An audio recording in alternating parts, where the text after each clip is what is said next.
Olá a todos, bem-vindos ao canal Renda Maior. O meu nome é Ariana Nunes e hoje vamos falar sobre aquilo que está a acontecer neste momento no mundo, a inflação, como é que vai ser o próximo ano de 2022, será que vamos perder dinheiro? Não perca as minhas considerações já a seguir.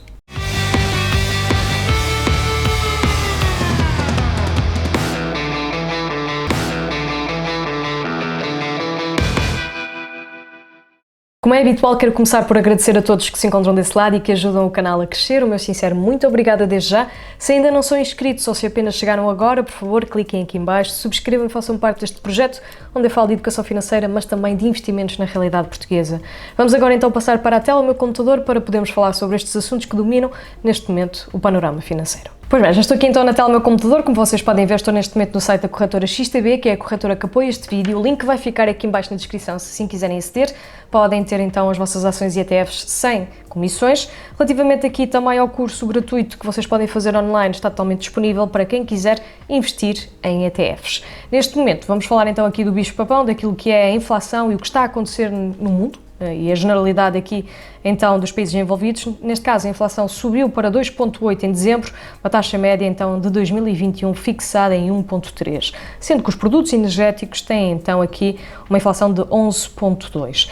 Antes de mais, para recapitular o que é a inflação, para aqueles que nos veem que não têm conhecimento, é o aumento contínuo e generalizado dos preços. É baseado num índice de preço ao consumidor, o IPC, que vai medir aqui e reflete a evolução dos preços de um pacote de produtos e serviços padrão que as famílias, neste caso as famílias em Portugal, adquirem para consumo. Entretanto, como estamos na União Europeia, temos que também nos confrontar com os outros países e existe também um índice, que é um índice harmonizado de preços, que vai então medir aqui as diferentes zonas euro, nomeadamente os países. E relativamente aqui a esta informação, nós vemos que ao longo do ano a inflação tem vindo a aumentar, sendo que isso também é derivado de várias questões relacionadas ainda com a pandemia. Neste caso aqui no Banco de Portugal, vocês têm o BP Stat, para poderem aqui analisar o que está a acontecer neste momento. Vocês podem verificar, e temos aqui esta informação em baixo que é muito importante, tem a taxa de inflação homóloga, que é para fazer a comparação com os meses do ano anterior, os mesmos meses, mas no ano que passou, e tem também aqui a variação média para poderem confirmar como tem sido, então, anualmente a variação aqui da taxa. Relativamente à mesma, nós neste momento estamos aqui então com 1,03, conforme foi indicado no Jornal Público, e também temos então a informação que está nos 2,8, isto aqui numa taxa de inflação homóloga. Se verificarmos, isto é muito interessante, relativamente aqui àquilo que são os bens que estão associados neste índice de preço ao consumidor, aquilo que neste momento nós podemos verificar é que a parte da energia é que tem sido um grande aumento. E a verdade é que os combustíveis, o gás, têm ficado cada vez mais caro e com isso depois todos os outros produtos que envolvem a necessidade de utilização desses mesmos produtos naturais, neste caso dessas commodities, vai também aumentar como efeito dominó. Referente também aqui aos índices de preços do consumidor, também podem verificar que é mais ou menos o mesmo, excluindo a habitação, nomeadamente as rendas. Como estamos na União Europeia, necessitamos de olhar então para aquilo que são também os dados dos outros países e por isso falando aqui então do IHPC, o tal índice harmonizado de preço ao consumidor, nós temos então aqui a informação de que pode-se fazer uma comparação e nesta comparação nós podemos ver aqui certos países que têm, digamos, uma inflação maior, como o caso da Alemanha, 5,1, temos a Áustria, 2,9, a Bélgica, 5,1, entre outros. Por exemplo, se verificarem aqui, a Turquia está nos 15, obviamente que, por exemplo, a Turquia tem a sua própria moeda, a sua própria política monetária. Referente aqui então a este índice é muito interessante porque nós, quando estamos a fazer aqui a análise, temos que fazer análise a coisas concretas e por isso o índice representa um cabaz, um cesto de bens e serviços aqui da zona euro, neste caso alimentos, jornais, gasolina, vestuário, computadores, máquinas de lavar e serviços como cabeleireiro, seguros e renda de casa. Neste caso tem aqui as normas europeias também e tentou o Banco Central Europeu manter nos 2%, mas que é algo que quase todos os países envolvidos pretendem fazer, mas de facto está neste momento a ser difícil devido ao problema que se passa no mundo, que é o problema da oferta e da procura referente a certos materiais e, claro, as redes de abastecimento produtivas e distributivas acabaram por ter aqui então dificuldades em dar vazão ou fazer aquilo que é a economia girar com a demanda que tem sido colocada após a retoma do confinamento e por isso temos então aqui, neste momento, a inflação a aumentar. Claro que devemos olhar então para os países da União Europeia, não falar aqui de outros exemplos. Aqui a ideia neste caso seria então olhar para o Eurostat. Isto aqui é a variação homóloga, tem sempre a ver com o ano que passou e referente então à taxa do ano passado, nós aumentamos 4,9%. Portanto, é isto que aconteceu em termos de pontos percentuais e a taxa de inflação anual da União Europeia dos 27 países situa-se em 5,2%. Neste caso, esta é a última informação, datada a 17 de dezembro de 2021. Portanto, mesmo assim, nós conseguimos verificar que o nosso índice tem sido abaixo daquilo que é a média da União Europeia, ou da zona euro, neste caso, e a verdade é que nós temos que ter também uma visão global, principalmente porque os nossos investimentos não estão só na Europa, a maior parte até está nos Estados Unidos, para quem investe nos mercados, como neste caso a Bolsa Americana. Em relação aos Estados Unidos, neste caso, temos então uma inflação que dispara para 6,8%, o máximo desde 1982, conforme podem ler, não se registrava desde o tempo de Ronald Reagan na Casa Branca. O que é que vai acontecer, ou que poderá acontecer, e que vamos ver se o Banco Central Europeu e a Reserva Federal Americana acabam também por fazer, que é aumentar as taxas de juros.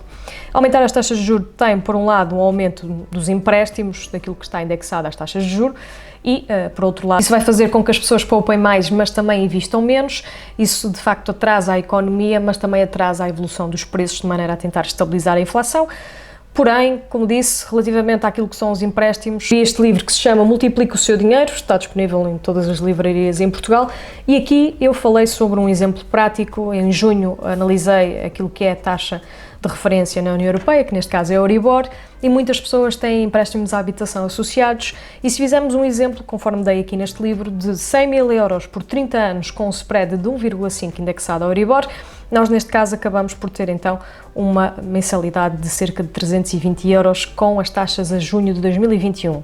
Se começarem a aumentar os juros, e atenção que isto é apenas para vocês terem uma ideia, acredito que os juros sejam aumentados desta forma, acredito que sejam efetivamente colocados estrategicamente, aumentados de forma regular, mas também muito cirúrgica, para que não exista aqui nenhum tipo de choque.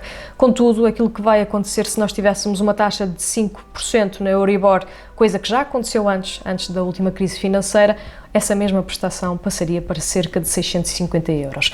Por isso, havia aqui muito dinheiro que iria sair do rendimento das famílias e que vai então para certas áreas que ocupam uma grande fatia daquilo que são as despesas, e por isso será importante também perceber o quanto isso nos pode afetar quando nós estamos sujeitos então ao aumento das taxas de juro. Porém, neste momento, existem várias atenuantes, existem vários fatores que podem destabilizar ou estabilizar este cenário. Nós não temos aqui nenhuma bola de cristal, nem sabemos o que é que vai acontecer, por isso resolvi ler aquilo que os especialistas da área, neste caso de Wall Street, os gestores de fundos do Wall Street, fazem, e aqui no Bloomberg.com vocês tiveram um artigo muito interessante com a data de 3 de janeiro, no qual eles falaram com cerca de 50 instituições financeiras em Wall Street para saber como é que vai ser então este ano de 2022. E aqui vocês vão ter muita informação que eu queria desde já mostrar-vos. Temos aqui vários fundos bastante conhecidos, nomeadamente AXA, BlackRock, JP Morgan, Goldman Sachs, BNP Paribas, nós temos Fidelity Seguros, nós temos aqui de facto muita informação referente àquilo que estes gestores de fundos analisaram e analisam para o mercado e as previsões para 2022, para terem uma perspectiva macro daquilo que poderá acontecer em 2022. Assim, podemos contar então com um mercado com bastante volatilidade durante este próximo ano.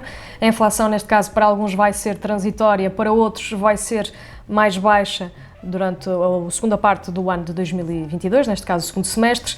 O crescimento vai ser razoável, mas também vai ser mais lento. Temos informação que os investimentos devem ser realocados e reajustados de acordo com aquilo que seja a nossa estratégia e que seja efetivamente feito por alguém que tenha agilidade para poder ir conforme o ambiente do mercado.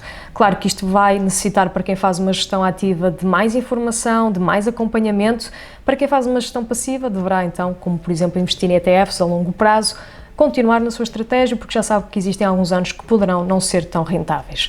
E, neste caso, nós temos aqui várias empresas, várias entidades financeiras que falam que a inflação pode ser incerta, que fica tudo um pouco nas mãos também dos bancos centrais, que é um ano de desequilíbrios. Para além disso, que o ritmo, neste caso, vai ser lento, mas que vai continuar a crescer, neste caso o mercado.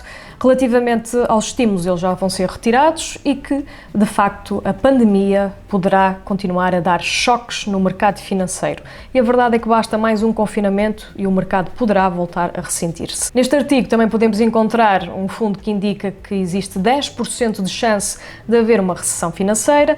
Por outro lado, temos outros que acreditam que vai ser até um ano favorável. Outra das coisas que nós também vamos encontrar aqui, neste caso, é a indicação do petróleo a valorizar. Alguns dizem que o ouro também, outros dizem que o ouro poderá também se ressentir, que existem e efetivamente então um cuidado por parte dos bancos centrais em relação àquilo que é a inflação para poder então estar cirurgicamente, como eu disse, a controlá-la.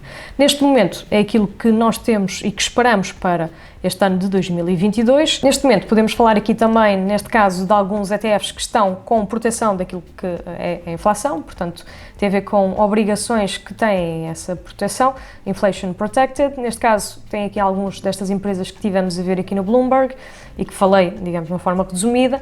Então temos aqui o iShares Tips Bonds ETF, neste momento vocês conseguem encontrá-lo aqui na corretora da XTB, neste momento está com este ticker e é então acumulativo e está em euros. E vocês podem verificar que tem tido um crescimento ao longo destes últimos anos, contudo será sempre muito reduzido, tendo em conta também aquilo que é as obrigações do governo. Neste caso, este será então americano, ok?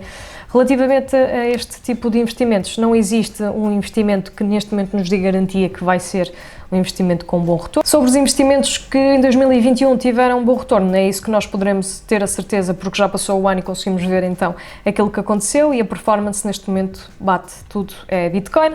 Depois temos o petróleo, as commodities, temos também aqui o imobiliário nos Estados Unidos, o S&P 500, temos também aqui muita informação. O ano passado foi um ano até de crescimento, portanto certos ETFs, ou neste caso este índice, não foi com o que teve a melhor performance de todo, ou o ouro, ou até mesmo o Emerging Market Stocks, portanto em mercados emergentes, são promissores, mas durante o último ano não foi de facto o melhor ano para isso. Contudo, também tem aqui a informação de prata e ouro, metais preciosos que também não tiveram um bom desempenho. Provavelmente este ano, como está tudo muito volátil e espera-nos aqui um ano de muitos altos e baixos, provavelmente estes tipos de investimento poderão ter outro tipo de performance. Vamos então esperar para ver como é que acontece ao longo deste ano de 2022. Gostaria de saber quais são as vossas previsões, o que é que acham que vai acontecer no mercado. Por isso, se assim quiserem, basta deixar aqui em baixo nos comentários, tenho muito gosto em ler os mesmos. Entretanto, para terminar, queria também aqui neste caso aproveitar e falar sobre aquilo que tem sido algumas recomendações daquilo que estas instituições financeiras vão fazer. Só para terem uma ideia, elas vão investir em ações europeias estáveis, franco suíço, para quem gosta então de mercados cambiais, ações do Japão, ações que tenham sido vencedoras do crescimento global e ainda blue chip stocks, empresas de maior qualidade que tenham de facto uma valorização, que tenham tido uma valorização no ano anterior. Por isso acaba por ser aqui muito interessante também as posições dos ativos destas empresas e vamos também ter a certeza aqui de que vai ser um ano muito diferente dos últimos anos. Entretanto, se gostaram deste vídeo, vou-vos pedir por favor que deixem ficar o vosso gosto para apoiar e da minha parte já sabem, eu vejo-vos no próximo vídeo.